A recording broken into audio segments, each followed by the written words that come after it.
So, have you ever found yourself saying, hey, hieroglyphs look pretty darn cool, I want to learn how to read them?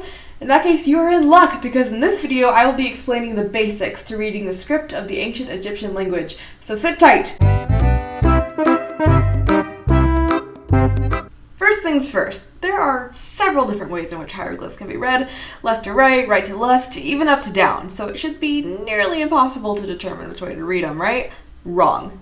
Start by finding the face or head of a hieroglyph that has one, and see which way it's pointing. If it points left, read from left to right. If it points right, read from right to left. And if the hieroglyphs are in a vertical column, read from up to down, but never read down to up.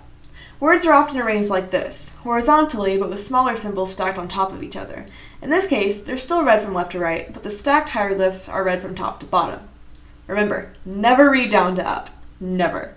An important thing to note is that the ancient Egyptians didn't write down their vowels, so we don't know what a lot of Egyptian words actually sounded like. So Egyptologists just pronounce an E between every consonant. It's that simple. But hieroglyphs aren't just a simple alphabet. In fact, there's over 700 of them. There's different ways that they're used, and they don't always just represent a sound. Phonograms are hieroglyphs that represent a sound, just like letters in an alphabet.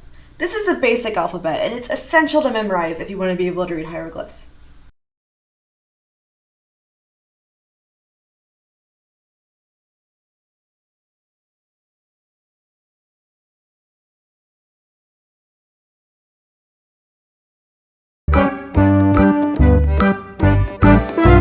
Idiograms are pictures that represent an actual word. For example, the hieroglyph R, when used as an ideogram, represents the word for mouth because it's a picture of a mouth.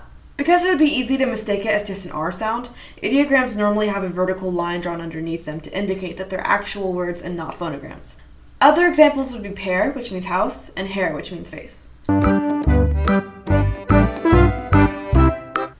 Determinatives are hieroglyphs that don't actually have a sound. They're placed at the end of words to give a general idea of what the word means.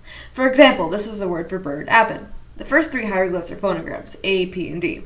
The last hieroglyph, the bird, isn't pronounced at all. It simply tells the reader, hey, this word has something to do with birds.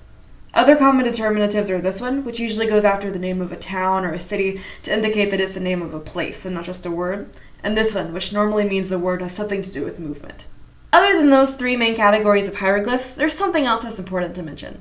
Some hieroglyphs can represent multiple letters. For example, Nefer, which means perfect, has 3 letters, N, F, and R. Phonetic complements are often used to remind you that that hieroglyph represents multiple letters. So, for example, Nefer is often written with an F and an R right behind it. You wouldn't pronounce it Nefer ever. It's just there to remind you of the pronunciation of the hieroglyph. It's also important to note that in order to make nouns plural, 3 vertical lines are usually added underneath or beside the word. Now that we've got all of that in our brains, let's try and put this new knowledge to use. Here I have a phrase in ancient Egyptian. We know that the first hieroglyph is an ideogram because of the vertical line drawn underneath. This is a hieroglyph pair, which means house. The second word is a bit more complex. Though we may not know what this particular word means, we have a determinative at the end, a picture of a cat.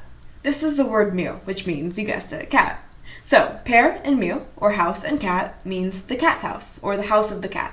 I hope this video helped in your grand new adventure of learning ancient Egyptian hieroglyphs. If you have any questions, please feel free to ask me in the comments. I'd love to make another video soon going a bit more in depth about hieroglyphs in the ancient Egyptian language.